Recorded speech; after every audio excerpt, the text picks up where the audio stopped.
Sa mga nagdaang kabanata ay napaisip nga si Black na ang dalawang kabaong ay naglalaman ng Golden Flame at ang isa ay Blue-Purple Frost, kaya hinala niya sa natitira ay maaring isang Thunder.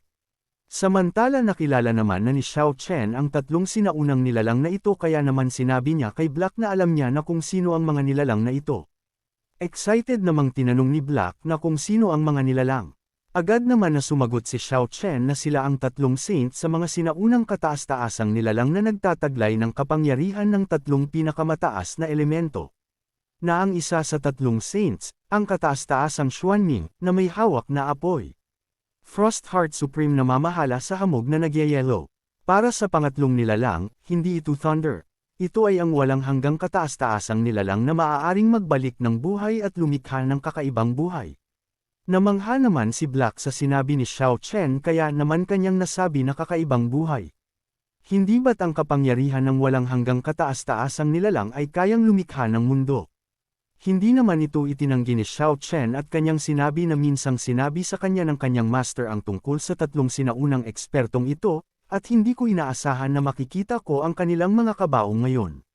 Dagdag pa ni Xiao Chen na narinig kong sinabi ni Master na ang walang hanggang kataas-taasang bagay na ito ay ang lumikha ng mas mababang mundo. At ang mundong nilikha niya ay magkakaiba. Marami sa mga ito ay ganap na naiiba sa atin. Ay sinabi na ang walang hanggang kataas-taasang dating lumikha ng isang asul na planeta ay ito ang kanyang paboritong lugar. Maraming malalakas na tao ang naniniwala na ang asul na planetang ito ay nagtatago sa landas ng walang hanggang kataas-taasang kapangyarihan. Sa kasamaang palad, ang lahat ay usap-usapan dahil walang nakakita kung ano ang hitsura ng asul na planeta na iyon.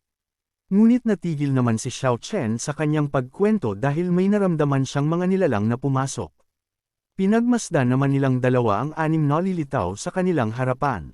Ilang sandali pa ay tuluyan na nga itong lumabas sa formation. Nasabi pa nga ng nangunguna sa kanila na sa wakas ay natagpuan niya na ang kanyang hinahanap. Sinabi din niya habang tumatawa na may tao talaga sa loob. Kalmado naman silang pinagmamasdan ng dalawa. Ngunit bigla namang nakilala ng isa kung sino ang nasa harap nilang binata. Ngunit mayabang na sinabi ng pinuno na bata umalis na ng maaga dito. Ang mga pagkakataon dito ay hindi isang bagay na maaari mong makuha. Ngunit tinawag naman siya ng kanyang senior brother at sasabihin niya sana ang kanyang nalalaman kung sino ang nasa harap nila. Pero pinatigil siya nito sa pagsasalita gamit ang matalim na titig.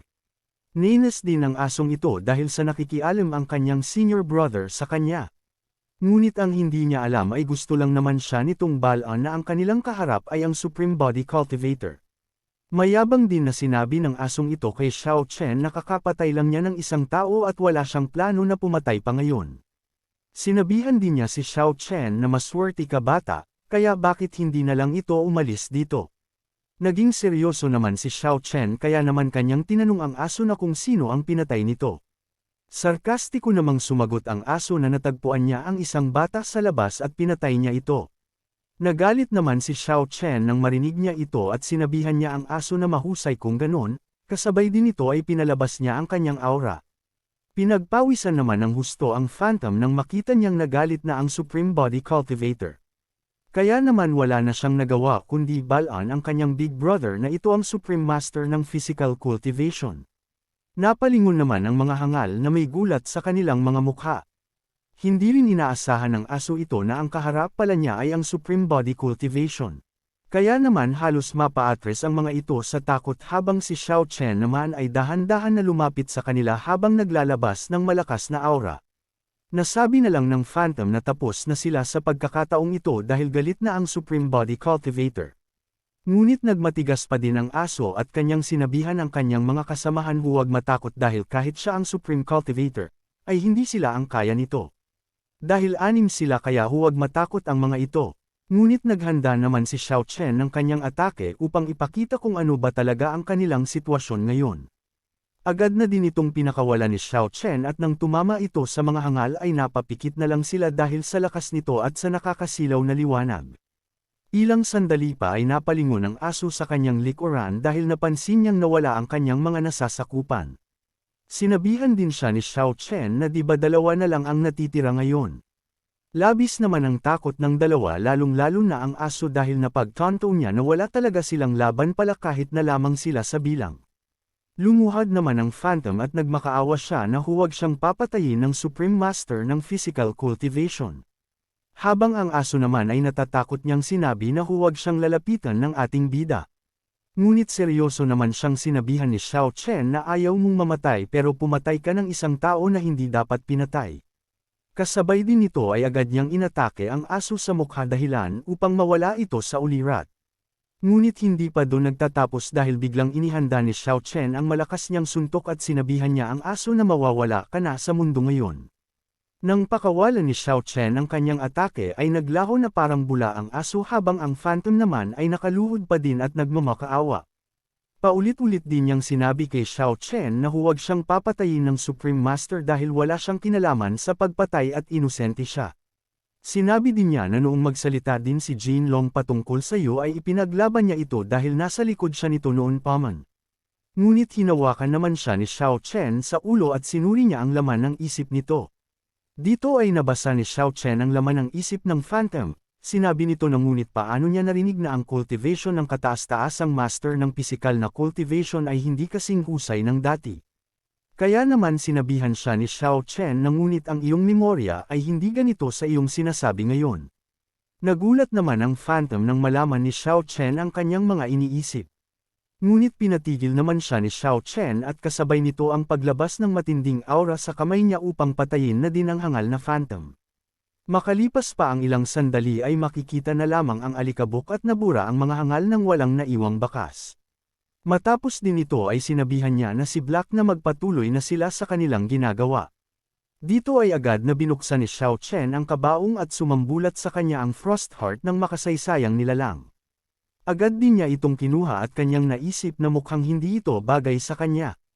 Kaya naman ibinigay ito ni Xiao Chen kay Black na para ito sa kanya.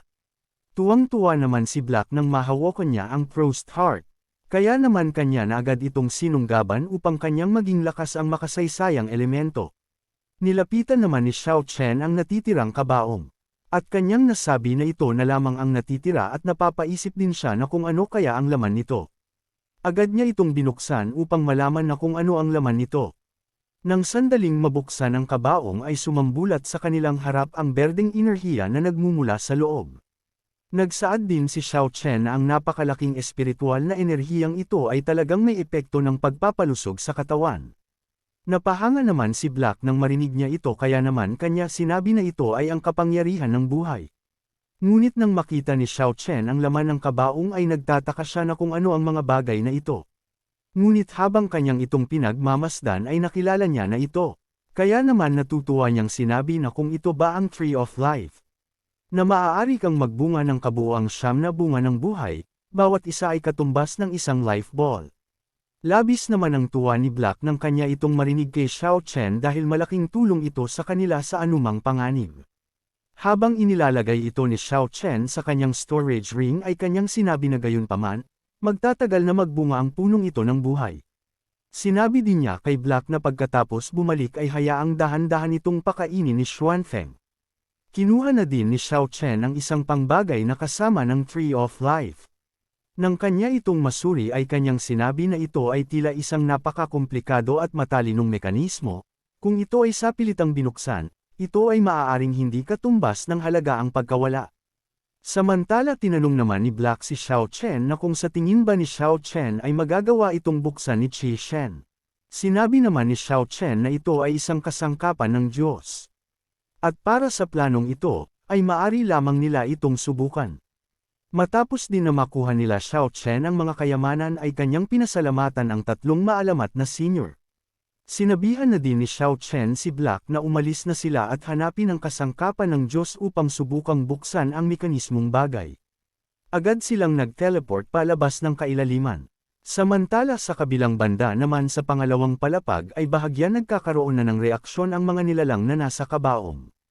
At ilang sandali pa ay bumangon na ang mga ito na parabang natulog lang ang mga ito ng mahabang panahon at naghihintay na mayroong magbukas sa kanilang mga kabaong.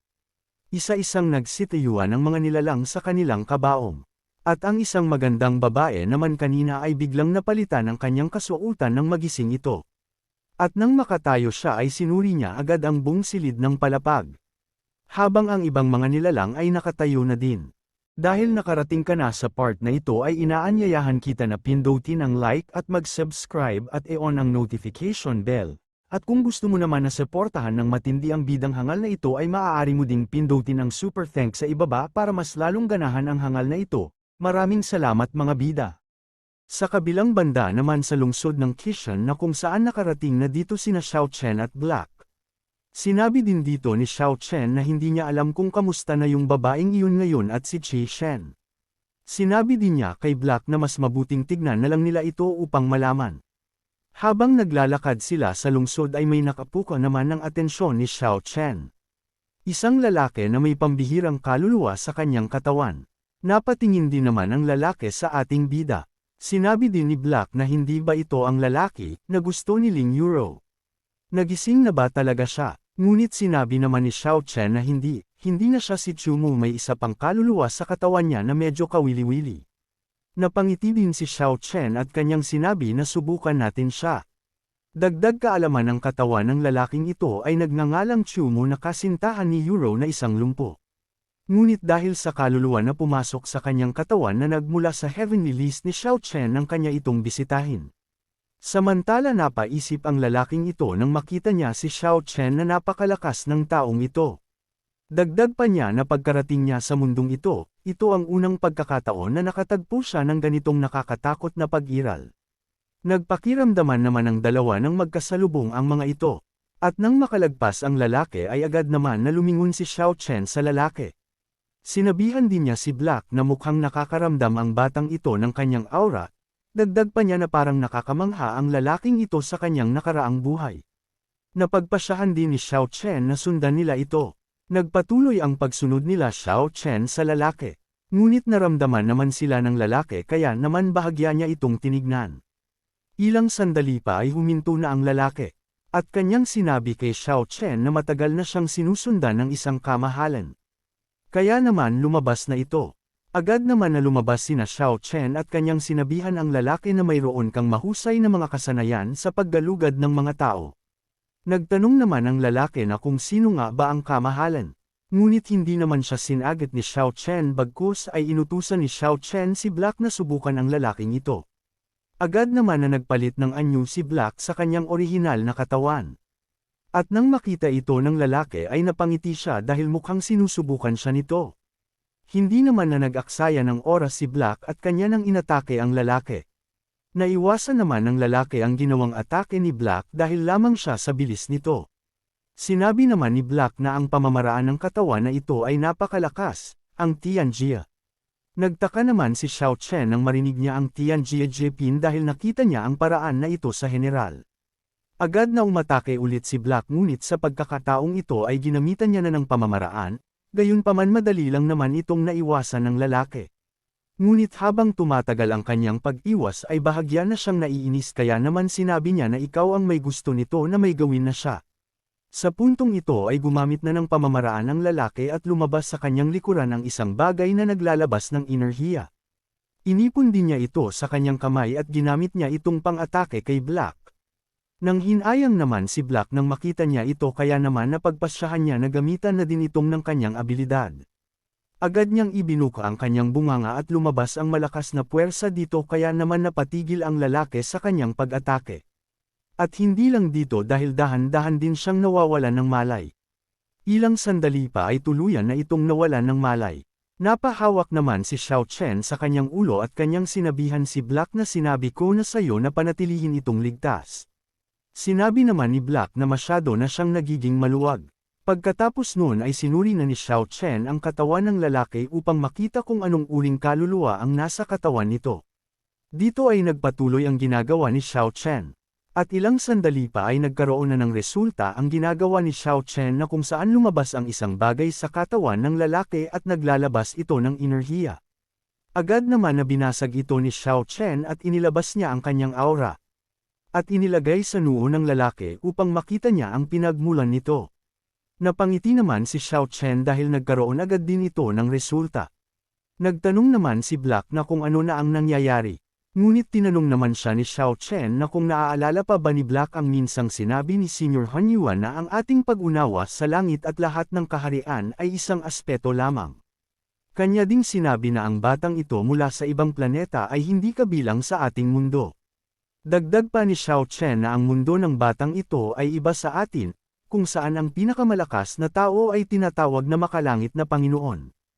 Ang batang ito ay muling isinilang mula sa Heavenly Sovereign, na ayon sa alaalang ito, ang pinakamakapangyarihang martial arts at teknik sa kanilang mundo ay halos magkapareho sa ating ikasyam na antas sa langit. Napaisip naman si Black at kanyang sinabi na ibig bang sabihin na ang mundo ng batang ito ay mas mahina kumpara sa atin. Kinumpirma naman ito ni Xiao Chen at kanyang sinabi na ang batang ito ay mayroon ding divine cauldron sa loob ng kanyang katawan, nakarating siya sa mundo natin dahil sa cauldron na ito. Ang ranggo ng tripod ay lumampas sa ikasyam na ranggo ng makalangit na ranggo, na tila kapantay ng buto ng espada ni Bai Jianping noon. Agad din naman na naunawaan na ni Black ang mga sinabi ni Xiao Chen.